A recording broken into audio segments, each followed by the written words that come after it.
Hello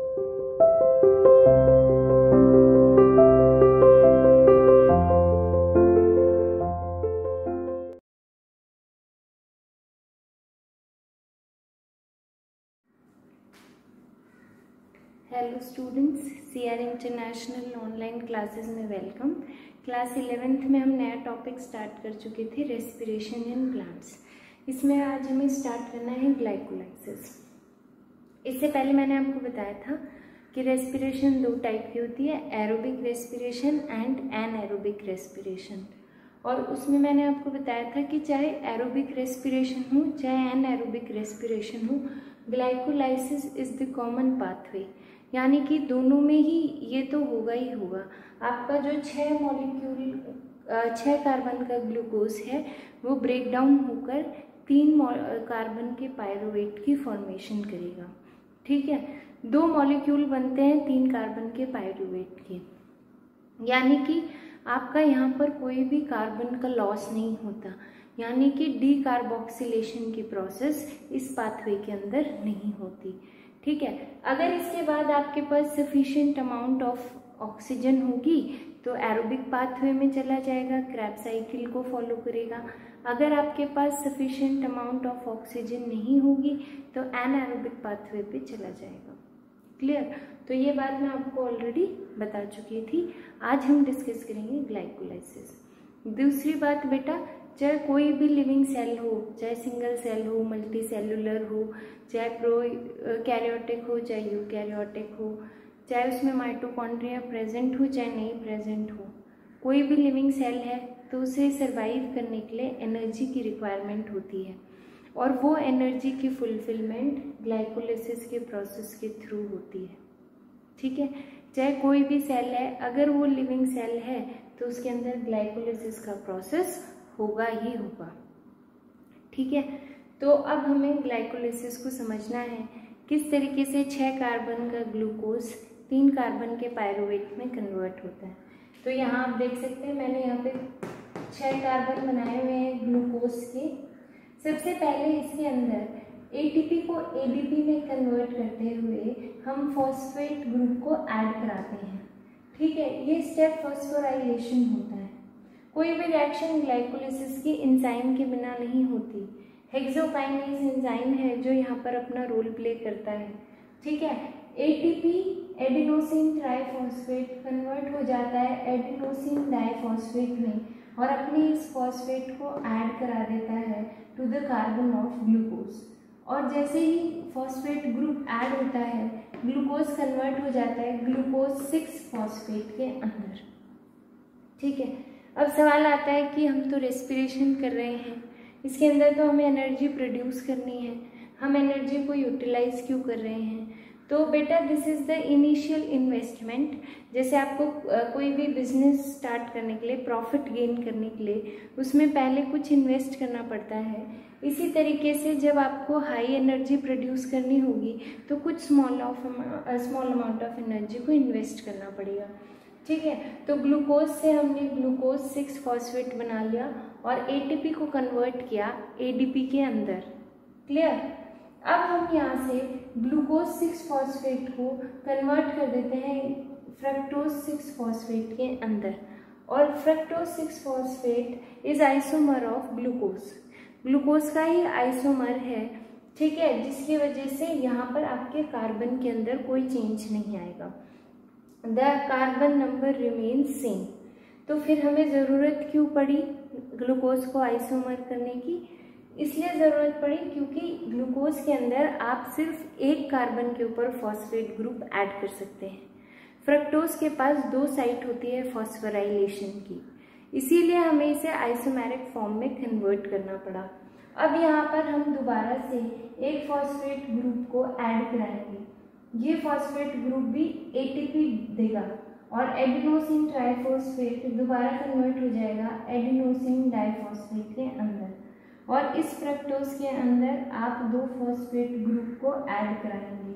ठीक है, ये आपका कार्बन नंबर 1, ये आपका कार्बन नंबर 6, और जब आप 2 फॉस्फेट ग्रुप को ऐड कराएंगे तो बन जाएगा फ्रक्टोज 1,6 बाइफॉस्फेट। क्लियर? फ्रक्टोज में कन्वर्ट ही इसलिए किया था क्योंकि ग्लूकोज के पास 2 फॉस्फेट की साइट नहीं थी। ठीक है, ग्लूकोज के पास एक ही फॉस्फेट की साइट थी, तो यहाँ पर हमने ऐड कराया और अब आपके पास बन गया फ्रक्टोज 1,6 बाइफॉस्फेट। ठीक है, which is an unstable compound. 2 phosphate add करते ही अनस्टेबल कंपाउंड हो जाता है क्योंकि आपने उसमें कुछ एनर्जी ऐड कर दी, और आपको पता है जैसे ही हाई एनर्जी होगी स्टेबिलिटी कम होती चली जाएगी। तो जैसे ही आपने यहाँ पर 2 फॉस्फेट ग्रुप ऐड किए, हाई एनर्जीज को ऐड कराया, द कंपाउंड बिकम्स अनस्टेबल, और जैसे ही अनस्टेबल होगा ये बीच में से ब्रेक कर जाएगा। ठीक है, और आपको 3 कार्बन के 2 कंपाउंड मिल जाएंगे, एक DHAP और एक PgAl। क्लियर? नाउ आपकी जो सेल है वो DHAP को यूटिलाइज नहीं कर सकती, इसीलिए ये कन्वर्ट हो जाती है PgAl में। It is also the isomer conversion. ठीक है, दोबारा सुने, ग्लूकोज से फ्रक्टोज बनाया क्योंकि ग्लूकोज के पास एक ही फॉस्फेट साइट थी। ठीक है, फ्रक्टोज के पास 2 फॉस्फेट साइट है, तो ATP दोबारा से ADP में कन्वर्ट होगा और अपने एक फॉस्फेट को ऐड करा देगा कार्बन 1 पे, और ये ऐड करा देगा कार्बन 6 पे। 2 फॉस्फेट ऐड होने के बाद the carbon compound become very highly energetic, और जहाँ पर एनर्जी ज़्यादा होगी स्टेबिलिटी कम होगी, तो due to instability it breaks into 3 carbon compound. 3 carbon के कंपाउंड में ब्रेक कर जाता है। एक आता है DHAP, एक बनता है PgAl। जो DHAP है इसको हमारी सेल यूटिलाइज नहीं कर सकती। इसे जब हमारी सेल यूटिलाइज नहीं कर सकती तो इसे दोबारा से कन्वर्ट कर देती है PgAl में, दैट इज द आइसोमर। आपका जो DHAP का आइसोमर है वो PgAl होता है। क्लियर? तो अब आपके पास 2 मॉलिक्यूल हो गए PgAl के, दैट इज फॉस्फोग्लिसरिक एल्डिहाइड। अगर आप याद करें तो आपने ये step C3 cycle Calvin cycle में भी पढ़ा होगा, और वहीं पर हम इसे ग्लाइकोलाइटिक रिवर्सल कहते हैं because that was just the reverse of glycolysis. वहाँ पे आप 2 PgAl को ऐड करके एक ग्लूकोज मॉलिक्यूल बना रहे थे। ठीक है, 2 मॉलिक्यूल ऑफ PgAl हो गए, यानी एक 3 कार्बन का, 2 मॉलिक्यूल हुए तो 6 कार्बन, यानी 0 कार्बन लॉस होगा यहाँ पर। उसके बाद इस PgAl का हम क्या कराते हैं, ऑक्सीडेशन कराते हैं। ठीक है, जैसे ही ऑक्सीडेशन कराते हैं तो हाइड्रोजन ग्रुप रिमूव होता है। ये हाइड्रोजन ग्रुप NAD पॉजिटिव ले लेता है। डोंट गेट कंफ्यूज, NADPH जो है वो फोटोसिंथेसिस में था, यहाँ हम रेस्पिरेशन की बात कर रहे हैं। यहाँ पर NAD पॉजिटिव होता है, वहाँ पर NADPH था। ठीक है, आपको पता है ये रिड्यूसिंग पावर है, तो जैसे ही यहाँ पर ऑक्सीडेशन हुआ यानी रिमूवल ऑफ हाइड्रोजन, यहाँ से आप किसको रिमूव कर देंगे, हाइड्रोजन को। तो जैसे ही रिमूवल ऑफ हाइड्रोजन हुआ वैसे ही आपके NAD पॉजिटिव ने हाइड्रोजन लेके NADH बना लिया। क्लियर? फिर आपने क्या किया, यहाँ पर फॉस्फेट ग्रुप को भी ऐड कराया। ठीक है, यहाँ पर आपका बन गया BiPgA, दैट इज जैसे ही आप एल्डिहाइड का ऑक्सीडेशन करते हैं it get converted into acid. Acid का आप रिडक्शन करोगे एल्डिहाइड बनेगा, एल्डिहाइड का ऑक्सीडेशन करोगे एसिड बनेगा, तो क्या बन जाएगा, बाइफॉस्फोग्लिसरिक एसिड। अब ये बाइफॉस्फोग्लिसरिक एसिड जो है ये अपने एक फॉस्फेट ग्रुप को रिमूव कर देता है। ये फॉस्फेट ग्रुप को कौन ले लेता है, ADP इस फॉस्फेट मॉलिक्यूल को लेता है and get converted into ATP।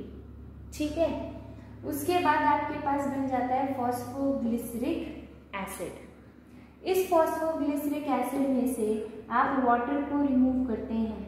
ठीक है, जैसे ही वाटर को रिमूव करते हैं आपके पास कंपाउंड बनता है फॉस्फोइनॉल पायरुवेट। यहाँ पर आपके पास 3rd कार्बन पे फॉस्फेट ग्रुप था, यहाँ पर आपके पास 2nd कार्बन पे फॉस्फेट ग्रुप आ जाता है। ठीक है, क्योंकि आपने यहाँ से हाइड्रोजन को रिमूव किया, तो फॉस्फेट ग्रुप थर्ड कार्बन से सेकेंड कार्बन पे आ गया। तो सबसे पहले बना बाइफॉस्फोग्लिसरिक एसिड, फिर इसने अपना फॉस्फेट ग्रुप दे दिया, एटीपी मॉलिक्यूल बना लिया। ठीक है, इससे क्या बन गया, फॉस्फोग्लिसरिक एसिड। अब फॉस्फोग्लिसरिक एसिड में से आपने वाटर को रिमूव किया और बनाया फॉस्फोइनॉल पायरुवेट। फॉस्फोइनॉल पायरुवेट में आपका जो फॉस्फेट ग्रुप है वो थर्ड कार्बन से सेकेंड कार्बन के ऊपर आ गया। यहाँ से भी इस फॉस्फेट ग्रुप को रिमूव करेंगे। जैसे ही हम इस फॉस्फेट ग्रुप को रिमूव करेंगे, इस फॉस्फेट ग्रुप को एडीपी मॉलिक्यूल ले लेगा और एटीपी की फॉर्मेशन करेगा और आपके पास बन जाएंगे 2 मॉलिक्यूल्स ऑफ पायरुवेट। आपके पास पता है, आपको ग्लूकोज का फॉर्मूला होता है C6H12O6 which get converted into pyruvate whose formula is CH3COCOH। Clear?